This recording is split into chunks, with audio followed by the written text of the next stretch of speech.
கரெக்டாக இருக்குது. கொஞ்சம் கொஞ்சம் கூட தான் இருக்குது, குறைச்சல் இல்லை, நிறையா தான் இருக்குது. இருந்தாலும் அந்த அவருக்கு வந்து இந்த இதில் வந்து நமக்கெல்லாம் பெரிய கிஃப்டாக இருக்கக்கூடிய இது நமக்கு ஒரு பெரிய பாக்கியம்.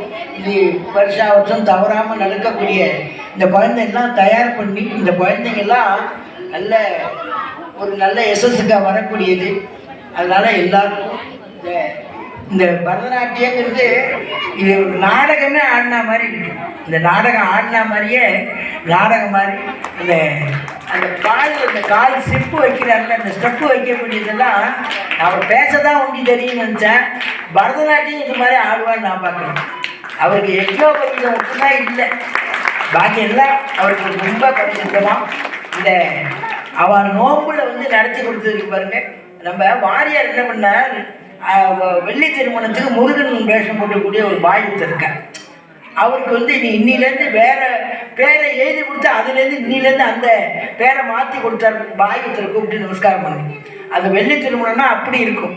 அது மாதிரி இவர் வருஷா ஆனால் அடுத்த வாட்டி தயவுசெய்து இவர் கூப்பிட்டா வரமாட்டார் நினைக்கிறேன். லண்டனில் இருக்க போகிறாரா, மலேசியாவில் இருக்க போகிறாரா, சிங்கப்பூரில் இருக்க போகிறாரா, நம்ம கூப்பிட்டு நம்ம பாட்டில் ஏற்பாடு பண்ணி பத்திரிக்கையை போட்டுட்டு அதை வந்து நான் அங்கே வெளிநாட்டில் இருக்க சாமி நான் இப்போ வரா மாதிரி இல்லை, என் குழந்தைகளை அனுப்பட்டுமான்னு கேட்க போகிறாரான்னு தெரியல.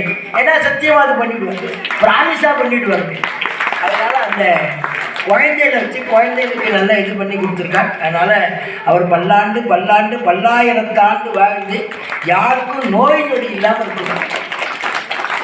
யாருக்கும் நோய் நொடி இல்லாமல் இருந்து எல்லாரும் செழுமையாக இருக்கணும், செழிப்பாக இருக்கணும், சிறப்பாக இருக்கணும். எல்லாரும் சிறப்பாக இருக்கணும், கஷ்டப்படக்கூடாது, தாரித்திரியமே இருக்கக்கூடாது.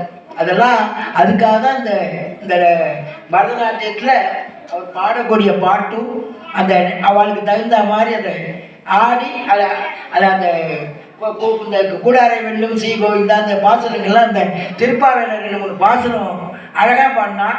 அந்த இப்படியெல்லாம் ஆண்டாள் ஆடிப்பாளான்னு இவளை பார்த்து தான் நான் தெரிஞ்சுட்டேன்.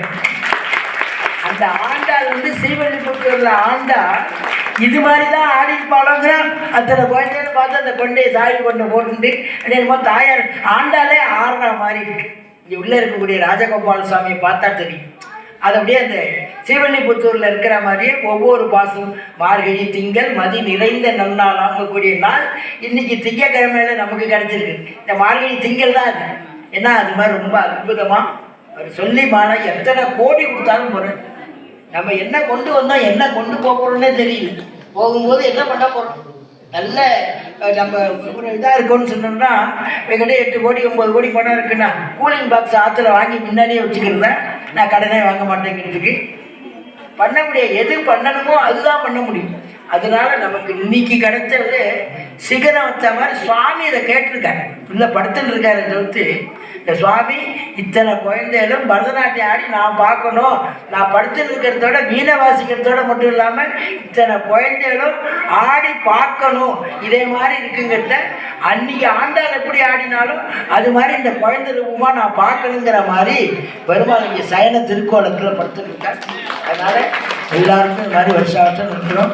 அது எல்லாருக்கும் எல்லா விதமான ஐஸ்வர்யம் கிடைச்சி எல்லாருக்கும் இந்த உற்சவம் வருஷம் நடக்கக்கூடிய 2027 இதே மாதிரி கொடி இறக்கின அன்னைக்கு இதே உற்சவம் இதே மேடையில் இதே இடத்துல இவரே வந்து பண்ணிடுவார். அது எல்லாரும் வந்து பிரார்த்தனை எல்லாரும் பிரார்த்தனை பண்ணி எல்லோருக்கும் பல்லாண்டு பல்லாண்டு பல்லாயிரத்தாண்டு பல கோடி நூறாறு வாழ்ந்து எல்லோரும் சந்தோஷமாக இருக்கணும்னு சொல்லி பார்த்துட்டு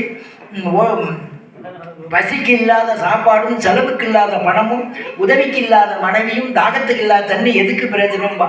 நம்ம என்ன பண்ண போகிறோங்கிறதுக்காக இது மாதிரி ஒரு நிகழ்ச்சி வச்சிருந்து வர வருஷமும் இதே நிகழ்ச்சி வைக்கணும்னு சொல்லி எல்லாம் உங்கள் கிராமத்தின் சார்பாக பிரார்த்தனை பண்ணிக்கிறேன்.